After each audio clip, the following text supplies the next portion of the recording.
नमस्कार बच्चों, आशा करती हूँ अच्छे होंगे आप सब। बच्चों, हमने भाग 1 उद्योग पाठ कक्षा 8 का किया था भूगोल की पुस्तक का। आज हम उसी पाठ का भाग 2 करने वाले हैं। भाग 1 में आपने उद्योग की परिभाषा, उद्योगों का वर्गीकरण, उद्योगों की अवस्थिति के कारक और प्रमुख औद्योगिक प्रदेशों के बारे में जाना था और भारत का सबसे प्रमुख उद्योग लौह इस्पात उद्योग का हमने चर्चा की थी। बच्चों, आज हम उसी चर्चा को आगे ले जाएंगे और भारत के एक निजी उद्योग जिसे Tata iron and steel Jamshedpur के नाम से जाना जाता है, या साधारण शब्दों में कहें हम तो टिस्को कह के हम उसे पुकारते हैं। तो आज हम उसके बारे में चर्चा करेंगे और उसके बाद हमारा सूती वस्त्र उद्योग। तो आओ बच्चों, हम अपनी चर्चा शुरू करते हैं। Tata iron and steel company TISCO Jamshedpur 1947 से पूर्व भारत में केवल एक इस्पात का कारखाना था, Tata iron and steel company limited TISCO. ये निजी स्वामित्व में था। स्वतंत्रता के पश्चात सरकार ने यह कार्य अपने हाथ में लिया और बहुत से लौह इस्पात संयंत्र स्थापित किए। झारखंड में स्वर्णरेखा और खरकई नदियों के संगम के समीप साकची में सन 1907 में टिस्को की शुरुआत की गई थी। भौगोलिक रूप से जमशेदपुर देश में लोहा इस्पात केंद्र के रूप में सर्वाधिक सुविधाजनक स्थान पर है। साकची को कई कारणों से इस्पात संयंत्र स्थापित करने के लिए चुना गया। वो कारण हम शुरू कर रहे हैं। पहला, ये स्थान बंगाल नागपुर रेल मार्ग पर काली माटी स्टेशन से मात्र 32 किलोमीटर की दूरी पर था। ये स्थान लौह अयस्क, कोयला और मैग्नीज निक्षेपों के साथ साथ कोलकाता के निकट भी था। विशाल बाजार कोलकाता में उपलब्ध था। टिस्को को झरिया कोयला क्षेत्र से कोयला और उड़ीसा तथा छत्तीसगढ़ से लौह अयस्क, चूना पत्थर, डोलोमाइट और मैग्नीज प्राप्त होता है। खरकई और स्वर्णरेखा नदियों से पर्याप्त जल की आपूर्ति होती है। सरकारी प्रोत्साहनों से इसे पर्याप्त पूंजी उपलब्ध हुई। तो ये सब इस उद्योग को स्थापित करने के कारक थे। मैंने आपको पिछले पाठ में कारकों के बारे में बताया था। जमशेदपुर में टिस्को की स्थापना के बाद कई अन्य औद्योगिक संयंत्र स्थापित किए गए। इनमें रसायन, इंजनों के पुर्जे, कृषि उपकरण, मशीनें, टिन की चादरें, केबल और तार का उत्पादन किया जाता है। भारत में लोहा इस्पात उद्योग के विकास से त्वरित औद्योगिक विकास आरंभ हुआ। भारतीय उद्योगों के लगभग सभी क्षेत्र अधिकांशतः अपने आधारभूत अवसंरचना के लिए लोहा इस्पात उद्योग पर निर्भर हैं। भारतीय लोहा इस्पात उद्योग में बृहत समाकलित इस्पात संयंत्रों के साथ साथ लघु इस्पात मिल भी सम्मिलित हैं। इसमें द्वितीयक उत्पादक, रोलिंग मिल और सहायक उद्योग भी शामिल है।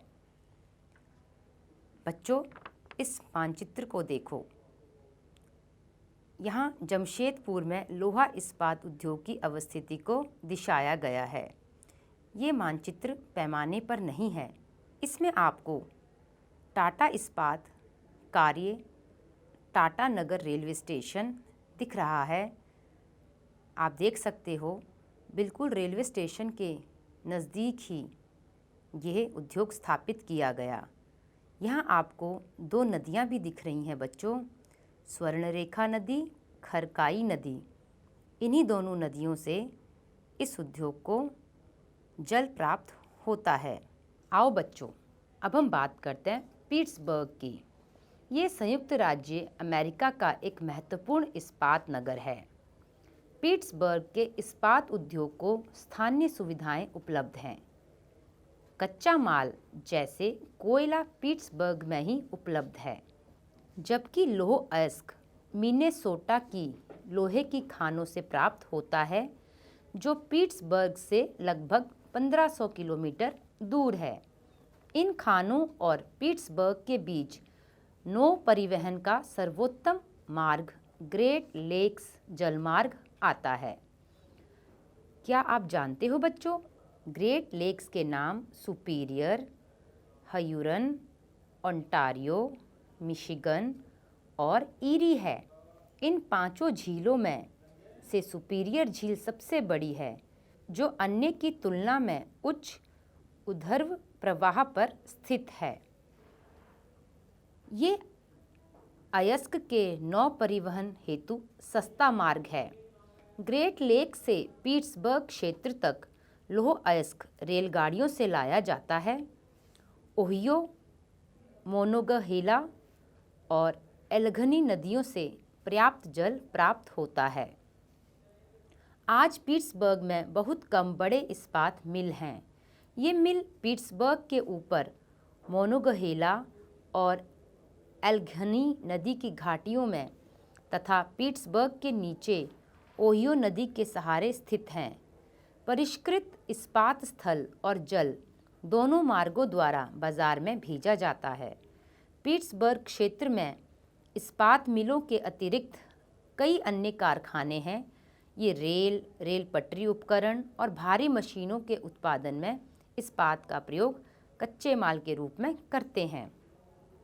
आओ बच्चों, अब हम सूती वस्त्र उद्योगों की चर्चा करें। आपको लोहा और इस्पात उद्योग समझ आ गया होगा। बच्चों, टेक्सटाइल शब्द वस्त्र उद्योग के लिए प्रयोग किया जाता है। शब्द टेक्सटाइल लैटिन के टेक्सियरे से व्युत्पन्न किया गया है, जिसका अर्थ बुनना होता है। धागे से कपड़े की बुनाई एक प्राचीन कला है। कपास, ऊन, सिल्क, जूट और पटसन का प्रयोग वस्त्र निर्माण में होता है। उपयोग में लाए गए कच्चे माल के आधार पर वस्त्र उद्योग का वर्गीकरण किया जाता है। रेशे वस्त्र उद्योग के कच्चे माल हैं। रेशे प्राकृतिक या मानव निर्मित हो सकते हैं। प्राकृतिक रेशे कौन से होते हैं बच्चों? जैसे ऊन, सिल्क, कपास, लिनन और जूट। और मानव निर्मित रेशे कौन से होते हैं बच्चों? नायलॉन, पॉलिस्टर, एक्रेलिक और रेयान। सूती वस्त्र उद्योग विश्व के प्राचीनतम उद्योगों में से एक है। 18वीं सदी की औद्योगिक क्रांति तक सूती वस्त्र हस्तकताई तकनीकों एवं हथकरघों से बनाया जाता था। बच्चों, हथकरघे क्या होते हैं? आपने देखा होगा, बुनकर जो है हाथों से बुनते हैं, हाथों से कताई करते हैं। तो प्राचीन समय में सारे कार्य हाथों से किए जाते थे। भारत में 18वीं सदी में पावर लूम ने पहले ग्रेट ब्रिटेन में और बाद में विश्व के अन्य दूसरे देशों में सूती वस्त्र उद्योगों के विकास को आगे बढ़ाया। आज भारत, चीन, जापान और संयुक्त राज्य अमेरिका सूती वस्त्र के महत्वपूर्ण उत्पादक हैं। भारत में अच्छी गुणवत्ता के सूती वस्त्र उत्पादन करने की गौरवपूर्ण परंपरा रही है। ब्रिटिश शासन से पूर्व हाथ से कते और हाथ से बुने हुए वस्त्रों का एक विस्तृत भारतीय बाजार था। ढाका का मलमल, मसूलीपट्टनम की छींट, कालीकट के कैलिको तथा बुरहानपुर, सूरत व बड़ौदरा के सुनहरी जरी के काम वाले सूती वस्त्र गुणवत्ता और डिज़ाइनों के लिए विश्व विख्यात थे। लेकिन हाथ से बने होने के कारण सूती वस्त्र का उत्पादन महंगा और बनने में अधिक समय लेता था। इसीलिए परंपरागत सूती वस्त्र उद्योग पश्चिम के नए वस्त्र मिलों से प्रतिस्पर्धा नहीं कर सके, जो सस्ते व अच्छे गुणवत्ता वाले वस्त्रों का निर्माण करते थे। पहला सफल आधुनिक वस्त्र मिल मुंबई में 1854 ईस्वी में स्थापित किया गया। कोष्ण आर्द्र जलवायु, मशीन आयात के लिए पतन, कच्चे माल की उपलब्धता और दक्ष श्रमिक इस प्रदेश में इस उद्योग के द्रुत फैलाव में सहायक रहे। बच्चों, क्या आप जानते हो देश में प्रथम वस्त्र का उद्योग 1818 में कोलकाता के समीप फोर्ट गैलेस्टर में स्थापित हुआ, लेकिन कुछ समय बाद ये बंद हो गया। इसीलिए हम अपना सफल आधुनिक वस्त्र मिल मुंबई में 1854 को ही मानते हैं।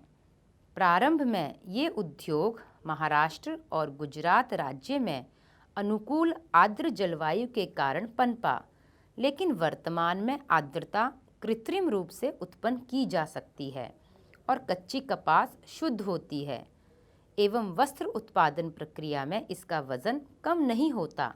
इसीलिए ये उद्योग भारत के विभिन्न भागों में फैल गया है।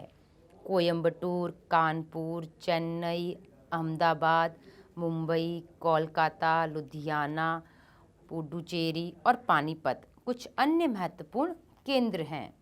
आओ बच्चों, हम अहमदाबाद की बात करते हैं।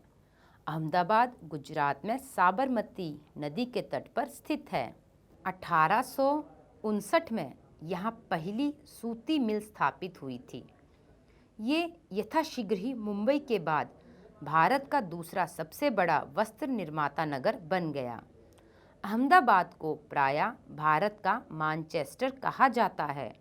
अनुकूल अवस्थिति कारक अहमदाबाद में सूती वस्त्र उद्योग के विकास में सहायक थे। अहमदाबाद कपास उत्पन्न करने वाले क्षेत्र के केंद्र में स्थित है। यहाँ कच्चा माल आसानी से उपलब्ध होता है। आर्द्र जलवायु कताई और बुनाई के लिए आदर्श जलवायु है। सपाट भूभाग और भूमि की आसानी से उपलब्धता मिलों की स्थापना में उपयुक्त है। गुजरात और महाराष्ट्र राज्य की घनी आबादी इस उद्योग को कुशल और अर्धकुशल श्रमिक उपलब्ध कराते हैं। सुविकसित सड़कें और रेल मार्गों का जाल सूती वस्त्र को देश के विभिन्न भागों में आसानी से पहुंचने में मदद करता है। इस तरह इसकी बाजार तक सरल पहुंच उपलब्ध है। नज़दीक में मुंबई पत्तन इसे मशीनों का आयात करने और सूती वस्त्र के निर्यात की सुविधा प्रदान करता है। तो बच्चों, ये सभी कारक जो हैं ये बताते हैं कि अहमदाबाद जो है सूती वस्त्र मिल उद्योग के लिए सबसे सही जगह है। परंतु हाल के वर्षों में अहमदाबाद के सूती मिलों की कुछ समस्याएं हैं। बहुत से मिल बंद हो चुके हैं। देश में नए वस्त्र केंद्रों का विकास और अहमदाबाद के मिलों में मशीन प्रौद्योगिकी का नवीकरण ना होना इसका प्रमुख कारण है। बच्चों, आपको मैं एक क्रियाकलाप देती हूँ। आप सभी दर्जी की दुकान में जाकर विभिन्न प्रकार के कपड़ों के टुकड़े इकट्ठा करना, जैसे सूती, रेशमी और कृत्रिम रेशे और ऊनी कपड़ों वाले वस्त्रों को इकट्ठा करके उन्हें वर्गीकृत करना और उनमें अंतर देखना, ये आपका क्रियाकलाप है। बच्चों, अब मैं आपको विश्व के मानचित्र पर ले जाती हूँ। विश्व के मानचित्र में ओसाका जापान का एक महत्वपूर्ण वस्त्र निर्माण केंद्र है। जिस तरह से अहमदाबाद को भारत का मैनचेस्टर कहा जाता है, उसी तरह से ओसाका को जापान का मैनचेस्टर कहा जाता है। ओसाका में सूती वस्त्र उद्योग का विकास कई भौगोलिक कारणों से हुआ है। ओसाका के चारों ओर का विस्तृत मैदान सूती वस्त्र मिलों के विकास के लिए आसानी से भूमि की उपलब्धता सुनिश्चित करता है। कोष्ण आर्द्र जलवायु कताई व बुनाई के लिए बहुत ही उपयुक्त है। योडो नदी मिलों के लिए पर्याप्त जल उपलब्ध कराती है। श्रमिक आसानी से उपलब्ध हैं। पतन की अवस्थिति कच्चे माल को आयात करने और वस्त्रों को निर्यात की सुविधा उपलब्ध कराती है। ओसाका का वस्त्र उद्योग पूर्णतः आयातित कच्चे माल के रूप में निर्भर है। कपास मिस्र, भारत, चीन और यूएसए से आयात किया जाता है, क्योंकि जापान में कपास अधिक मात्रा में उपलब्ध नहीं है। वे इसे पूरी तरह से इन देशों से आयात कर मंगवाते हैं और मंगवाने के बाद अपने उद्योगों में इससे वस्त्र बनाते हैं। परिष्कृत उत्पाद अधिकांशतः निर्यात किया जाता है। उच्च गुणवत्ता और कम मूल्य की वजह से उसका एक अच्छा बाजार है। यद्यपि देश का ये एक महत्वपूर्ण उद्योग है, लेकिन हाल ही में ओसाका के सूती वस्त्र उद्योगों का स्थान अन्य उद्योगों ने, जैसे लौह इस्पात, मशीनरी, जहाज रानी, ऑटोमोबाइल, विद्युत उपकरण और सीमेंट लेते जा रहे हैं। आओ बच्चों, हम विश्व के मानचित्र में सूती वस्त्र उद्योगों को देखें। बच्चों, ये है 5.10। इसमें प्रमुख सूती वस्त्र विनिर्माण प्रदेश दिखाए गए हैं।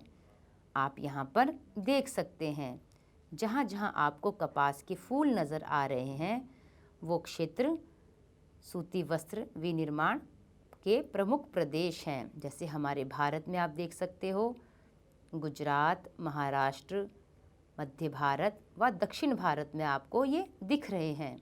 उसी तरह से जापान, क्योंकि अभी हमने देखा ओसाका को कि उसे मैनचेस्टर कहा जाता है, उसी तरह से हमारे अहमदाबाद को भी भारत का मैनचेस्टर कहा जाता है।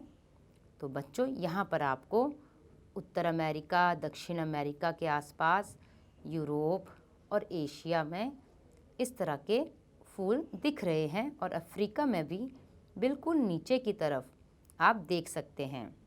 आओ बच्चों, अब हम प्रश्न उत्तर शुरू करते हैं।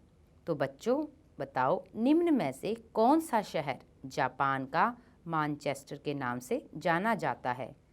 ऑप्शन है टोक्यो, ओसाका, योकोहामा, नागासाकी। सही उत्तर है ओसाका। अगला प्रश्न, निम्न में से किसे भारत का मैनचेस्टर कहा जाता है? ऑप्शन है सूरत, कोलकाता, अहमदाबाद, तमिलनाडु। सही उत्तर है अहमदाबाद। अगला प्रश्न, देश का प्रथम वस्त्र उद्योग कहाँ पर स्थापित किया गया था? ऑप्शन है सूरत, अहमदाबाद, कोलकाता, मुंबई। सही उत्तर है कोलकाता। अगला प्रश्न, निम्नलिखित में से कौन से प्राकृतिक रेशे हैं? ऊन, सिल्क, लिनन, रेयान। सही उत्तर है ऊन, सिल्क, लिनन। अगला प्रश्न, भारत में सर्वप्रथम लौह इस्पात कारखाना कहाँ स्थापित किया गया था? ऑप्शन है पश्चिम बंगाल, झारखंड, छत्तीसगढ़, कर्नाटक। सही उत्तर है झारखंड। अगला प्रश्न, लोहा इस्पात उद्योग में कच्चे माल के रूप में प्रयुक्त होते हैं। ऑप्शन है लौह अयस्क, कोयला, चूना पत्थर, बॉक्साइट। सही उत्तर है लौह अयस्क, कोयला, चूना पत्थर। अगला प्रश्न, कपास उद्योग मुंबई में तेजी से क्यों विकसित हुआ है? उत्तर है उष्ण और आर्द्र जलवायु, मशीन आयात के लिए पतन की उपलब्धता, कच्चे माल की उपलब्धता, दक्ष श्रमिकों की उपलब्धता।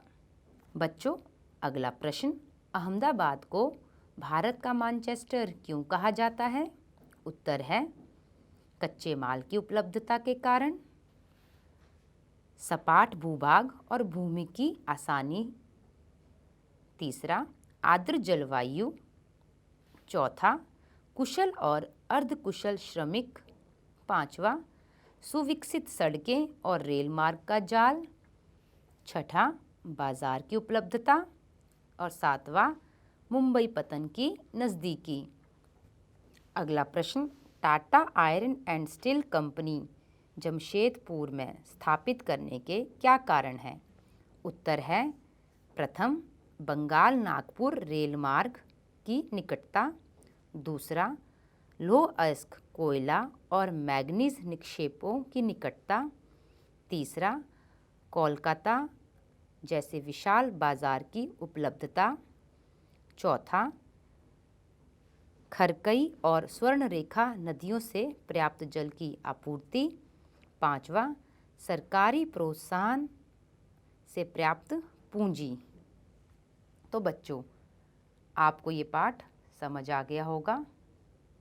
तो बच्चों, आशा करती हूँ आपको हमारा ये पाठ उद्योग अच्छे से समझ आया होगा और हम पूरी कोशिश कर रहे हैं आपके विषय को और अधिक सरल बनाने की। तो बच्चों, इस पाठ में उद्योगों के कारक, उद्योगों के वर्गीकरण व प्रमुख उद्योगों की चर्चा हमने की और आपको पता चला कि हमारे भारत के 2 प्रमुख उद्योग लोह और इस्पात व सूती वस्त्र उद्योग बहुत ही प्राचीन समय से चले आ रहे थे और हमारा जो नया उद्योग था वो था सूचना प्रौद्योगिकी उद्योग। तो बच्चों, सुरक्षित रहिए, स्वस्थ रहिए। धन्यवाद।